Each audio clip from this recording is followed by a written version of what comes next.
Well, the average American drinks nearly 40 gallons of sugary drinks a year. Andrew drinks like 42.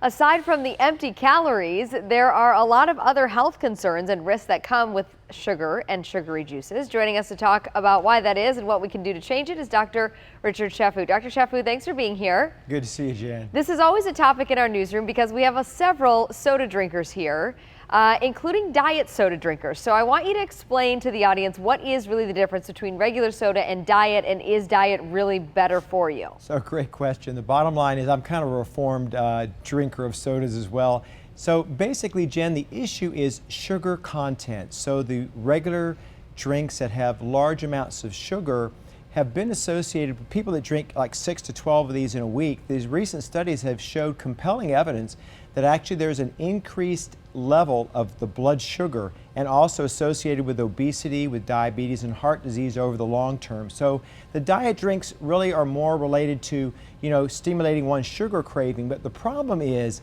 that, Jen, when you drink a lot of sugary drinks, your blood sugar level remains elevated. And this is actually what we call a pre-diabetic state, the state just before diabetes. And unfortunately, these researchers also found that with a prolonged and a persistent elevated level of blood sugar, the body begins to not respond as well to the hormone that we all make, insulin, that reduces the level of blood sugar and keeps it at a normal level. So this is what called insulin resistance is more often seen in these people, and that spectrum going from the pre-diabetic to type 2 or adult diabetes certainly can happen with chronic or long-term use of sodas that have got sugar. And we're talking, Jen, in these 8-ounce cans of anywhere from 7 to 9 teaspoons of sugar, and that's equivalent, one of those soda cans is equivalent to the national recommendations for sugar in an entire day.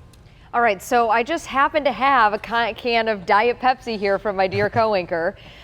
So you're talking about regular sugar, right? That's what spikes your insulin levels. Correct. But what about the diet? I've always heard, and I'm still a believer, that the fake sugar, the aspartame, also isn't that good for you. But Andrew continues to try to say that he's fine drinking diet soda. So you're both kind of right in a sense and both wrong. So in the sense that the researcher studies actually were on regular soda, and no question, the actual sugar, the real sugar in there did elevate the blood sugar.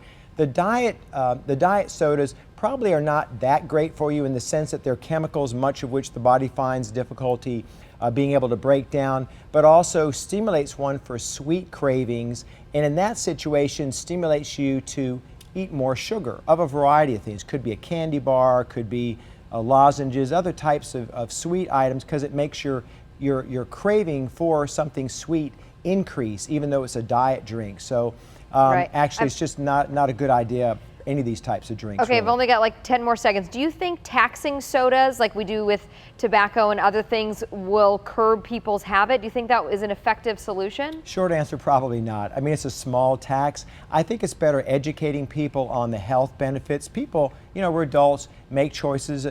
Parents want to make good choices for their kids. I've got 6 kids. Sometimes days I'm lucky, days I'm not so lucky. But overall, I think it's getting the education out to the public. And I think when the public gets the education they need, they can make the right decisions. Well, in so many cases, Dr. Chaffoo, it's all about moderation. Thank you so much for your time and your insight. Appreciate it.